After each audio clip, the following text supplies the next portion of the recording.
Middle east की तपती हुई जमीन पर जब भी कोई धमाका होता है, उसकी गूंज सिर्फ सीमाओं तक सीमित नहीं रहती, बल्कि वह वैश्विक राजनीति, व्यापार और शक्ति संतुलन के हर कोने तक फैल जाती है।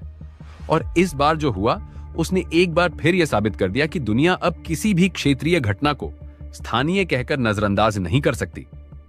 ईरान के दक्षिण पूर्वी हिस्से में स्थित चाबहार बंदरगाह के आसपास हुए इस हमले ने अचानक कई सवाल खड़े कर दिए हैं।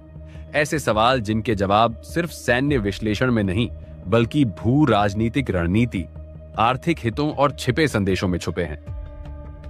रिपोर्ट्स के अनुसार संयुक्त राज्य अमेरिका के फाइटर जेट्स ने पहाड़ी इलाकों में स्थित सैन्य ठिकानों को निशाना बनाया और कुछ ही मिनटों में आसमान में उठता धुआं, तेज धमाकों की आवाज और इंटरनेट पर फैलती खबरें एक ऐसे घटनाक्रम का हिस्सा बन गईं जिसने न केवल ईरान को बल्कि दूर बैठे भारत को भी बेचैन कर दिया। क्योंकि यह हमला किसी सामान्य सैन्य लक्ष्य पर नहीं था, बल्कि उस इलाके के बेहद करीब था जिसे भारत ने अपने भविष्य की आर्थिक रणनीति का एक मजबूत स्तंभ माना है। चाबहार बंदरगाह, जो ओमान की खाड़ी के किनारे स्थित है, सिर्फ एक पोर्ट नहीं, बल्कि एक ऐसा गेटवे है जो भारत को सीधे अफगानिस्तान और मध्य एशिया से जोड़ता है, बिना पाकिस्तान की जमीन पर निर्भर हुए। यही कारण है कि भारत ने इसमें अरबों डॉलर का निवेश किया, इसे विकसित करने के लिए दीर्घकालिक समझौते किए और इसे अपने अंतर्राष्ट्रीय व्यापार नेटवर्क का एक प्रमुख केंद्र बनाने की दिशा में काम किया। लेकिन अब जब उसी क्षेत्र के पास बम गिरते हैं, तो सवाल सिर्फ सुरक्षा का नहीं, बल्कि भरोसे का भी बन जाता है। क्या भारत जिस क्षेत्र में अपना आर्थिक भविष्य देख रहा है, वह वास्तव में स्थिर है, या यह एक ऐसा भू राजनीतिक जाल है जिसमें फंसने का खतरा हर दिन बढ़ता जा रहा है? हमले की टाइमिंग भी अपने आप में एक रहस्य बनकर उभरती है। ऐसे समय में जब चीन पहले से ही ग्वादर पोर्ट के जरिए क्षेत्र में अपनी पकड़ मजबूत कर चुका है और अपने बेल्ट एंड रोड इनिशिएटिव के तहत पूरे एशिया में आर्थिक गलियारे बना रहा है, चाबहार भारत के लिए एक जवाबी चाल के रूप में देखा जाता था। लेकिन अब अगर इस क्षेत्र की स्थिरता पर ही सवाल खड़े हो जाएं, तो क्या यह भारत की उस रणनीति को कमजोर करने की कोशिश है जो उसने वर्षों में तैयार की थी? क्या यह महज एक सैन्य ऑपरेशन था, या फिर एक संकेत, एक ऐसा संकेत जो सीधे नहीं बल्कि परोक्ष रूप से भारत को यह बताने के लिए दिया गया कि इस क्षेत्र में खेल सिर्फ व्यापार का नहीं, बल्कि ताकत और नियंत्रण का है? घटना के बाद अंतर्राष्ट्रीय स्तर पर प्रतिक्रियाएं भी उतनी ही दिलचस्प रहीं। संयुक्त राष्ट्र ने संयम बरतने की अपील की, जबकि विभिन्न देशों ने अपने अपने हितों के हिसाब से बयान दिए। लेकिन असली खामोशी उन गलियारों में थी जहां रणनीति बनती है, नई दिल्ली, वॉशिंगटन और तेहरान के बीच। भारत के लिए यह स्थिति बेहद संवेदनशील है, क्योंकि एक तरफ वह अमेरिका के साथ अपने संबंध मजबूत कर रहा है, वहीं दूसरी तरफ ईरान के साथ उसका यह प्रोजेक्ट उसकी ऊर्जा और व्यापारिक जरूरतों के लिए अत्यंत महत्वपूर्ण है। ऐसे में यह हमला भारत को एक कूटनीतिक दुविधा में डालता है। क्या वह इस घटना को नजरअंदाज कर सकता है, या उसे इसके पीछे छिपे संदेश को समझकर अपनी रणनीति बदलनी होगी? इस पूरे घटनाक्रम में सबसे ज्यादा सस्पेंस इस बात को लेकर है कि क्या वास्तव में चाबहार के आसपास मौजूद सैन्य ठिकाने ही लक्ष्य थे, या फिर यह एक प्रॉक्सिमिटी स्ट्राइक थी, एक ऐसा हमला जो असली लक्ष्य के बिल्कुल करीब किया गया ताकि बिना सीधे नुकसान पहुंचाए एक बड़ा संदेश दिया जा सके। अगर ऐसा है तो यह रणनीति नई नहीं है, लेकिन इसका इस्तेमाल जिस स्थान पर किया गया है वह इसे असाधारण बना देता है। क्योंकि चाबहार अब सिर्फ ईरान का प्रोजेक्ट नहीं, बल्कि एक अंतर्राष्ट्रीय कनेक्टिविटी हब बनने की दिशा में बढ़ रहा था, जिसमें भारत की भूमिका केंद्रीय है। भारत की ऊर्जा सुरक्षा भी इस पूरे घटनाक्रम से अछूती नहीं रह सकती। मध्य पूर्व भारत के लिए तेल और गैस का सबसे बड़ा स्रोत रहा है, और किसी भी तरह की अस्थिरता सीधे उसकी अर्थव्यवस्था को प्रभावित कर सकती है। अगर चाबहार क्षेत्र में तनाव बढ़ता है, तो न केवल व्यापारिक मार्ग प्रभावित होंगे, बल्कि निवेशकों का भरोसा भी डगमगा सकता है। और यही वह बिंदु है जहां यह हमला एक साधारण सैन्य कार्रवाई से कहीं ज्यादा महत्वपूर्ण बन जाता है। ये एक ऐसा झटका है जो आने वाले समय में कई बड़े फैसलों की दिशा तय कर सकता है। कुछ विश्लेषकों का मानना है कि यह घटना एक बड़े खेल की शुरुआत हो सकती है, जिसमें क्षेत्रीय शक्तियां और वैश्विक ताकतें अपने अपने प्रभाव को बढ़ाने के लिए नए तरीके अपना रही हैं। चाबहार, जो अब तक विकास और कनेक्टिविटी का प्रतीक था, अचानक एक रणनीतिक टकराव के केंद्र में आ गया है। और जब किसी व्यापारिक हब के आसपास बम गिरते हैं, तो यह सिर्फ इमारतों को नहीं बल्कि विश्वास और योजनाओं को भी हिलाकर रख देता है।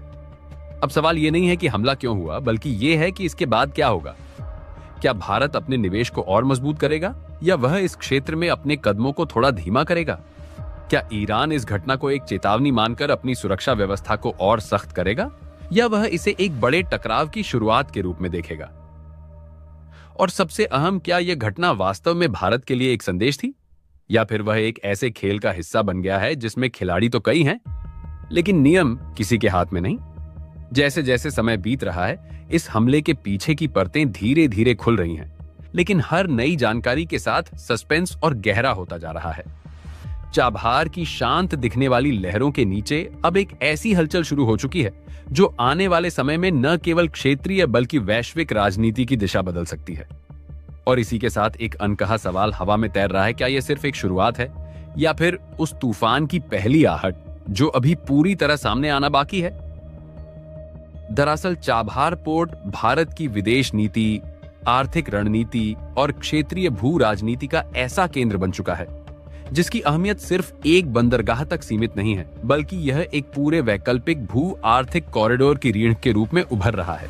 और यही कारण है कि इस इलाके के आसपास होने वाली किसी भी सैन्य या सुरक्षा घटना को अब केवल स्थानीय तनाव के रूप में नहीं देखा जाता, बल्कि उसे बड़े वैश्विक शक्ति संघर्ष के संकेत के रूप में समझा जाता है। क्योंकि भारत लंबे समय से अफगानिस्तान और मध्य एशिया के देशों तक बिना पाकिस्तान के रास्ते पर निर्भर हुए सीधी पहुंच बनाने की कोशिश करता रहा है, और चाबहार पोर्ट इस रणनीति का सबसे महत्वपूर्ण साधन बनकर सामने आया है, जहां से भारत न केवल व्यापारिक गतिविधियों को बढ़ावा दे सकता है बल्कि अपने रणनीतिक प्रभाव को भी उस क्षेत्र में मजबूत कर सकता है जिसे परंपरागत रूप से अन्य शक्तियों का प्रभाव क्षेत्र माना जाता रहा है। और यही वजह है कि जब इस इलाके के आसपास कोई हमला होता है तो वह सीधे तौर पर भारत की उस रणनीति को चुनौती देता हुआ नजर आता है जो उसे एक क्षेत्रीय शक्ति से आगे बढ़ाकर वैश्विक आपूर्ति श्रृंखलाओं में एक निर्णायक भूमिका निभाने की दिशा में ले जा रही है। वहीं कई विश्लेषकों का मानना है कि इस तरह की घटनाओं के पीछे केवल स्थानीय कारक नहीं होते, बल्कि इनके पीछे बड़े भू राजनीतिक समीकरण काम करते हैं, खासकर ईरान के खिलाफ बढ़ते दबाव को देखते हुए, जहां अमेरिका और उसके सहयोगी लगातार नए नए तरीकों से ईरान को आर्थिक और रणनीतिक रूप से कमजोर करने की कोशिश कर रहे हैं। और इस संदर्भ में चाबहार पोर्ट का महत्व और भी बढ़ जाता है, क्योंकि यह ईरान के लिए एक ऐसा आर्थिक द्वार है जो उसे अंतर्राष्ट्रीय व्यापार से जोड़ता है और उस पर लगाए गए प्रतिबंधों के प्रभाव को कुछ हद तक कम करता है। यही कारण है कि इस क्षेत्र में अस्थिरता पैदा करना केवल एक सैन्य रणनीति नहीं, बल्कि एक व्यापक आर्थिक और राजनीतिक दबाव की नीति का हिस्सा भी हो सकता है। दूसरी ओर इस पूरे समीकरण को और अधिक संवेदनशील बनाता है स्ट्रेट ऑफ हॉर्मोज का हालात, जो दुनिया के सबसे महत्वपूर्ण समुद्री मार्गों में से एक है और जहां से वैश्विक तेल आपूर्ति का लगभग 20% हिस्सा गुजरता है। इस समुद्री मार्ग की भौगोलिक स्थिति इसे इतना महत्वपूर्ण बनाती है कि यहां किसी भी प्रकार का तनाव या अवरोध केवल क्षेत्रीय संकट नहीं रह जाता, बल्कि वह वैश्विक आर्थिक संकट का रूप ले सकता है, क्योंकि तेल की आपूर्ति में किसी भी तरह की बाधा सीधे तौर पर ऊर्जा कीमतों को प्रभावित करती है, जिससे दुनिया भर की अर्थव्यवस्थाओं पर असर पड़ता है। और यही वजह है कि इस क्षेत्र में होने वाली हर गतिविधि पर वैश्विक शक्तियों की नजर बनी रहती है, चाहे वह नौसैनिक तैनाती हो, व्यापारिक जहाजों की आवाजाही हो या फिर किसी भी प्रकार की सुरक्षा घटना। इन सब के बीच भारत के लिए हाल ही में सामने आई एक राहत की खबर इस पूरे तनावपूर्ण माहौल में एक सकारात्मक संकेत के रूप में देखी जा रही है। जब भारत के 2 गैस टैंकर सुरक्षित रूप से इस संवेदनशील समुद्री मार्ग को पार करने में सफल रहे। इन टैंकरों में भारी मात्रा में एलपीजी लदी हुई थी, जो भारत की ऊर्जा जरूरतों के लिए बेहद महत्वपूर्ण है, और उनका सुरक्षित गुजरना केवल एक सामान्य समुद्री यात्रा नहीं थी, बल्कि यह इस बात का संकेत भी था कि भारत अपनी ऊर्जा सुरक्षा को लेकर कितनी गंभीरता से काम कर रहा है और किस तरह वह जटिल अंतर्राष्ट्रीय परिस्थितियों के बावजूद अपने आपूर्ति मार्गों को सुरक्षित रखने में सक्षम है। यह घटना इस बात को भी दर्शाती है कि भारत ने पिछले कुछ वर्षों में अपनी समुद्री रणनीति और कूटनीतिक संतुलन को इस स्तर तक मजबूत किया है कि वह ऐसे संवेदनशील क्षेत्रों में भी अपने हितों की रक्षा कर सकता है जहां किसी भी समय तनाव बढ़ सकता है। साथ ही यह भी स्पष्ट होता है कि भारत केवल एक उपभोक्ता देश नहीं रह गया है, बल्कि वह अब वैश्विक ऊर्जा और व्यापारिक नेटवर्क में एक सक्रिय और रणनीतिक भागीदार बन चुका है, जो न केवल अपने लिए बल्कि व्यापक क्षेत्रीय स्थिरता के लिए भी महत्वपूर्ण भूमिका निभा सकता है। इस पूरे परिदृश्य में Chabahar port, straight of Hormuz और भारत की ऊर्जा आपूर्ति के बीच एक गहरा संबंध बनता हुआ दिखाई देता है, जहां एक ओर चाबहार भारत को मध्य एशिया तक पहुंच का एक वैकल्पिक मार्ग प्रदान करता है, वहीं दूसरी ओर स्ट्रेट ऑफ हॉर्मुज उसकी ऊर्जा आपूर्ति का जीवन रेखा बना हुआ है। और इन दोनों के बीच संतुलन बनाए रखना भारत की विदेश नीति के लिए एक बड़ी चुनौती भी है और एक अवसर भी, क्योंकि जहां एक ओर उसे ईरान के साथ अपने संबंधों को मजबूत बनाए रखना है, वहीं दूसरी ओर उसे अमेरिका और उसके सहयोगियों के साथ भी अपने रणनीतिक और आर्थिक संबंधों को संतुलित करना है। यह संतुलन साधना आसान नहीं है, खासकर तब जब वैश्विक राजनीति लगातार बदल रही हो और विभिन्न शक्तियां अपने अपने हितों को आगे बढ़ाने के लिए नए नए तरीके अपना रही हों। ऐसे में भारत की नीति निर्माताओं के सामने सबसे बड़ी चुनौती यह है कि वे किस तरह इन जटिल परिस्थितियों में अपने राष्ट्रीय हितों की रक्षा करते हुए एक स्थिर और संतुलित रणनीति तैयार करें। और यही कारण है कि चाबहार पोर्ट केवल एक इंफ्रास्ट्रक्चर प्रोजेक्ट नहीं है, बल्कि यह भारत की दीर्घकालिक रणनीतिक सोच का प्रतीक बन चुका है, जो उसे एक ऐसे भविष्य की ओर ले जाता है जहां वह न केवल अपने क्षेत्र में बल्कि वैश्विक स्तर पर भी एक महत्वपूर्ण शक्ति के रूप में उभर सके। यही वह निर्णायक मोड़ है जहां भारत की कूटनीति, रणनीतिक दूरदर्शिता और वैश्विक संतुलन बनाने की क्षमता एक साथ काम करती हुई स्पष्ट रूप से दिखाई देती है। और इस पूरे घटनाक्रम को समझने के लिए हमें न केवल तत्काल परिस्थितियों को देखना होगा, बल्कि उस व्यापक भू राजनीतिक परिप्रेक्ष्य को भी समझना होगा जिसमें भारत अपनी भूमिका को आकार दे रहा है। भारत के विदेश मंत्री एस जयशंकर का बयान इस संदर्भ में बेहद महत्वपूर्ण हो जाता है, क्योंकि उन्होंने जिस स्पष्टता और संतुलन के साथ यह कहा कि भारत लगातार बातचीत, समन्वय और संवाद के जरिए अपने राष्ट्रीय हितों को सुरक्षित रखने में लगा हुआ है, वह केवल एक औपचारिक प्रतिक्रिया नहीं थी, बल्कि एक गहरी रणनीतिक सोच का प्रतिबिंब था। उन्होंने विशेष रूप से ईरान के साथ निरंतर संपर्क बनाए रखने की बात कही, जिससे यह सुनिश्चित किया जा सके कि भारतीय जहाज इस संवेदनशील समुद्री क्षेत्र से सुरक्षित रूप से गुजर सकें। और यह संकेत देता है कि भारत केवल प्रतिक्रियात्मक कूटनीति नहीं कर रहा, बल्कि सक्रिय रूप से घटनाओं को प्रभावित करने की स्थिति में खुद को स्थापित कर चुका है। दरअसल जिस क्षेत्र की बात हो रही है वह केवल एक साधारण समुद्री मार्ग नहीं है, बल्कि वैश्विक ऊर्जा आपूर्ति की धुरी माना जाने वाला स्ट्रेट ऑफ हॉर्मुज है, जहां से दुनिया का एक बड़ा हिस्सा तेल और गैस की आपूर्ति पर निर्भर करता है। और यहां किसी भी प्रकार का तनाव केवल क्षेत्रीय नहीं बल्कि वैश्विक आर्थिक अस्थिरता को जन्म दे सकता है। ऐसे में भारत का यह प्रयास कि वह सभी पक्षों के साथ संवाद बनाए रखे, यह दर्शाता है कि वह खुद को केवल एक उपभोक्ता देश के रूप में नहीं, बल्कि एक जिम्मेदार वैश्विक शक्ति के रूप में स्थापित करना चाहता है। भारत की इस नीति की जड़ें उसकी पारंपरिक संतुलित कूटनीति में निहित हैं, जहां वह एक ओर यूनाइटेड स्टेट्स के साथ अपने रणनीतिक और रक्षा संबंधों को मजबूत करता है, वहीं दूसरी ओर ईरान जैसे देशों के साथ ऐतिहासिक और ऊर्जा आधारित संबंधों को भी बनाए रखता है। यही संतुलन भारत को एक अनोखी स्थिति में खड़ा करता है, जहां वह विरोधी खेमों के बीच संवाद का सेतु बन सकता है। यही कारण है कि जब इस पूरे घटनाक्रम के बीच एक रिटायर्ड अमेरिकी आर्मी कर्नल ने एक प्रमुख टीवी इंटरव्यू में यह कहा कि यदि अमेरिका इस बढ़ते तनाव को नियंत्रित करना चाहता है तो उसे भारत की मदद लेनी होगी, तो इस बयान ने वैश्विक स्तर पर एक नई बहस को जन्म दे दिया। यह बयान केवल एक व्यक्तिगत राय नहीं था, बल्कि उस बदलते वैश्विक समीकरण का संकेत था, जिसमें अमेरिका जैसे महाशक्ति को भी यह स्वीकार करना पड़ रहा है कि हर समस्या का समाधान अकेले उसके पास नहीं है। यूनाइटेड स्टेट्स लंबे समय से खुद को वैश्विक सुरक्षा का मुख्य संरक्षक मानता रहा है, लेकिन मध्य पूर्व जैसे जटिल और बहुस्तरीय क्षेत्र में उसकी नीतियों को कई बार चुनौतियों का सामना करना पड़ा है, चाहे वह इराक युद्ध हो, अफगानिस्तान से वापसी हो या फिर ईरान के साथ लगातार बढ़ता तनाव। ऐसे में भारत जैसे देश, जो न तो सीधे तौर पर किसी सैन्य गठबंधन का हिस्सा है और न ही किसी एक पक्ष के साथ पूरी तरह जुड़ा हुआ है, एक विश्वसनीय मध्यस्थ के रूप में उभर रहा है। भारत की यह भूमिका अचानक नहीं बनी है, बल्कि इसके पीछे वर्षों की सतत कूटनीतिक मेहनत और रणनीतिक धैर्य है।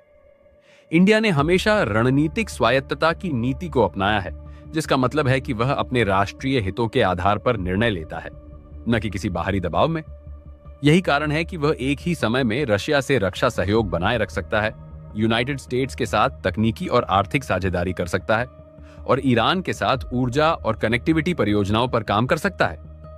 इस पूरे परिदृश्य में समुद्री सुरक्षा का मुद्दा भी बेहद महत्वपूर्ण हो जाता है। भारतीय जहाजों की सुरक्षा केवल व्यापार का सवाल नहीं है, बल्कि यह भारत की ऊर्जा सुरक्षा, आर्थिक स्थिरता और वैश्विक आपूर्ति श्रृंखला में उसकी भूमिका से भी जुड़ा हुआ है। यदि स्ट्रेट ऑन ऑफ हॉर्मुज जैसे क्षेत्र में कोई भी व्यवधान आता है तो इसका सीधा असर भारत की अर्थव्यवस्था पर पड़ सकता है। इसलिए भारत का यह प्रयास कि वह समय रहते कूटनीतिक माध्यमों से समाधान निकाले, उसकी दूरदर्शिता को दर्शाता है। वहीं दूसरी ओर अमेरिकी कर्नल का बयान इस बात की ओर भी इशारा करता है कि वैश्विक शक्ति संतुलन में धीरे धीरे बदलाव आ रहा है।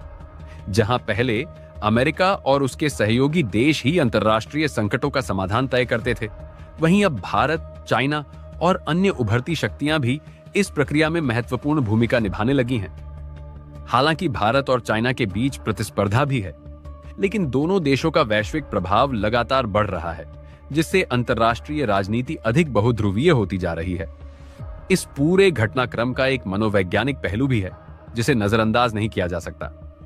जब एक अमेरिकी सैन्य अधिकारी सार्वजनिक रूप से यह कहता है कि भारत की मदद की आवश्यकता है, तो यह न केवल भारत की बढ़ती प्रतिष्ठा को दर्शाता है, बल्कि यह भी संकेत देता है कि वैश्विक स्तर पर भारत की विश्वसनीयता कितनी मजबूत हो चुकी है। यह वही भारत है जिसे कभी विकासशील देश के रूप में देखा जाता था, लेकिन आज वह न केवल आर्थिक बल्कि रणनीतिक और कूटनीतिक स्तर पर भी एक प्रमुख शक्ति बन चुका है। इसके साथ ही भारत की यह भूमिका उसे कई नई चुनौतियों के सामने भी खड़ा करती है। एक मध्यस्थ के रूप में काम करना आसान नहीं होता, क्योंकि इसमें सभी पक्षों का विश्वास बनाए रखना पड़ता है और किसी भी गलत कदम से संतुलन बिगड़ सकता है। भारत को यह सुनिश्चित करना होगा कि उसकी नीतियां पारदर्शी, संतुलित और दीर्घकालिक हितों के अनुरूप हों। यह पूरा घटनाक्रम हमें यह समझाता है कि आज की दुनिया में शक्ति केवल सैन्य ताकत से नहीं मापी जाती, बल्कि कूटनीतिक कौशल, आर्थिक क्षमता और वैश्विक विश्वास भी उतने ही महत्वपूर्ण हैं। इंडिया ने इन सभी क्षेत्रों में अपनी उपस्थिति दर्ज कराई है और यही कारण है कि वह आज ऐसे संवेदनशील और जटिल मुद्दों में भी एक महत्वपूर्ण भूमिका निभाने में सक्षम है। भारत की यह सक्रियता न केवल उसके राष्ट्रीय हितों की रक्षा करती है, बल्कि उसे एक जिम्मेदार और प्रभावशाली वैश्विक शक्ति के रूप में भी स्थापित करती है। और शायद यही कारण है कि अब दुनिया के सबसे शक्तिशाली देश भी यह मानने लगे हैं कि वैश्विक संकटों के समाधान में भारत की भूमिका को नजरअंदाज नहीं किया जा सकता। यहां सवाल उठता है कि आखिर दुनिया की सबसे बड़ी ताकत को भारत की जरूरत क्यों महसूस हो रही है? इसका जवाब छुपा है पिछले कुछ समय में भारत की बढ़ती वैश्विक भूमिका में। भारत ने न केवल अपनी अर्थव्यवस्था को मजबूत किया है, बल्कि अंतर्राष्ट्रीय कूटनीति में भी खुद को एक भरोसेमंद और संतुलित शक्ति के रूप में स्थापित किया है। यही वजह है कि जब दुनिया के बड़े देश आपसी संघर्ष में उलझ जाते हैं, तो एक ऐसे देश की जरूरत महसूस होती है जो दोनों पक्षों के साथ बातचीत कर सके और समाधान का रास्ता निकाल सके। तेल बाजार में उभरती यह उथल पुथल केवल एक आर्थिक घटना नहीं, बल्कि एक गहरे भू राजनीतिक संकट का संकेत है, जिसकी जड़ें वैश्विक शक्ति संतुलन, समुद्री मार्गों की सुरक्षा और ऊर्जा आपूर्ति की रणनीति में छिपी हुई हैं। जब भी मध्य पूर्व या किसी अन्य महत्वपूर्ण तेल उत्पादक क्षेत्र में तनाव बढ़ता है, तो उसका सीधा असर वैश्विक बाजारों पर पड़ता है और यही इस समय देखने को मिल रहा है। कच्चे तेल की कीमतों में आई अचानक तेजी इस बात का संकेत है कि निवेशक और बाजार दोनों ही संभावित खतरे को भांप चुके हैं। विशेषज्ञों के अनुसार यदि यह संघर्ष और गहराता है, तो तेल की कीमतें न केवल $100 प्रति बैरल के पार जा सकती हैं, बल्कि इससे भी ऊपर जाने की संभावना से इनकार नहीं किया जा सकता, जो वैश्विक अर्थव्यवस्था के लिए एक गंभीर चेतावनी होगी। भारत जैसे देशों के लिए यह स्थिति और भी चुनौतीपूर्ण हो जाती है, क्योंकि भारत अपनी ऊर्जा जरूरतों का लगभग 80% आयात करता है, जिसमें कच्चे तेल की भूमिका सबसे अहम है। इस प्रकार तेल की कीमतों में हर छोटी बड़ी वृद्धि सीधे तौर पर देश के व्यापार घाटे, महंगाई दर और आम जनता की जेब पर असर डालती है। भारत सरकार ने भले ही यह आश्वासन दिया है कि देश में एलपीजी और अन्य पेट्रोलियम उत्पादों की कोई कमी नहीं है, लेकिन यह केवल वर्तमान स्थिति का आकलन है। वास्तविक चुनौती तब सामने आती है जब यह संकट लंबा खिंचने लगता है। लंबी अवधि के संघर्ष का मतलब है कि सप्लाई चेन में व्यवधान उत्पन्न हो सकता है, जहाजों की आवाजाही प्रभावित हो सकती है और बीमा प्रीमियम बढ़ने के कारण परिवहन लागत में भारी इजाफा हो सकता है। उदाहरण के लिए, यदि किसी प्रमुख समुद्री मार्ग जैसे हॉर्मुज, जलदम भूमध्य या लाल सागर के रास्तों पर खतरा बढ़ता है, तो तेल टैंकरों को लंबा रास्ता अपनाना पड़ सकता है, जिससे न केवल समय बढ़ेगा बल्कि लागत भी कई गुना बढ़ जाएगी। इसका सीधा असर पेट्रोल, डीजल और एलपीजी की कीमतों पर पड़ेगा, जो अंततः उपभोक्ताओं तक पहुंचेगा। इस पूरे परिदृश्य में भारत की रणनीति बेहद संतुलित और बहुस्तरीय दिखाई देती है। एक ओर भारत अपनी ऊर्जा सुरक्षा को सुनिश्चित करने के लिए वैकल्पिक स्रोतों की तलाश कर रहा है, जैसे रूस से सस्ता तेल खरीदना, तो दूसरी ओर वह पश्चिमी देशों के साथ अपने संबंधों को भी बनाए रखने की कोशिश कर रहा है। यह एक प्रकार का रणनीतिक संतुलन है, जिसमें भारत किसी एक खेमे में पूरी तरह झुकने के बजाय अपने राष्ट्रीय हितों को प्राथमिकता दे रहा है। यही कारण है कि भारत ने इस संकट के दौरान न तो किसी पक्ष का खुलकर समर्थन किया है और न ही किसी के खिलाफ आक्रामक रुख अपनाया है। वैश्विक स्तर पर भी स्थिति कुछ इसी तरह की है। अमेरिका ने भले ही अपने सहयोगी देशों से इस क्षेत्र में नौसेना भेजने की अपील की हो, लेकिन अधिकांश देशों ने अभी तक कोई ठोस कदम नहीं उठाया है। इसके पीछे कई कारण हैं। पहला, कोई भी देश सीधे युद्ध में उलझने का जोखिम नहीं लेना चाहता, खासकर तब जब इसका परिणाम अनिश्चित हो। दूसरा, वैश्विक अर्थव्यवस्था पहले ही कई चुनौतियों से जूझ रही है, जैसे मंदी का खतरा, महंगाई और आपूर्ति श्रृंखला की समस्याएं। ऐसे में कोई भी नया संघर्ष स्थिति को और खराब कर सकता है। तीसरा, कई देशों के अपने अपने आर्थिक और राजनीतिक हित इस क्षेत्र से जुड़े हुए हैं, इसीलिए वे किसी भी कदम को उठाने से पहले कई बार सोच रहे हैं। इस पूरे घटनाक्रम का एक और महत्वपूर्ण पहलू यह है कि यह वैश्विक ऊर्जा राजनीति को एक नए मोड़ पर ला सकता है। यदि तेल की कीमतें लंबे समय तक ऊंची बनी रहती हैं, तो इससे वैकल्पिक ऊर्जा स्रोतों की ओर झुकाव बढ़ सकता है, जैसे सौर ऊर्जा, पवन ऊर्जा और इलेक्ट्रिक वाहनों का उपयोग।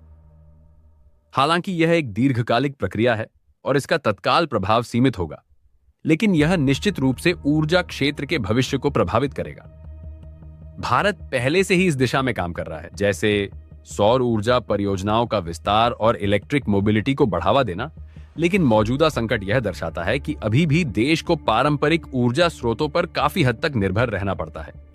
यदि यह संघर्ष लंबा खिंचता है, तो इसका प्रभाव केवल ऊर्जा क्षेत्र तक सीमित नहीं रहेगा, बल्कि यह वैश्विक व्यापार, मुद्रा बाजार और राजनीतिक समीकरणों को भी प्रभावित करेगा।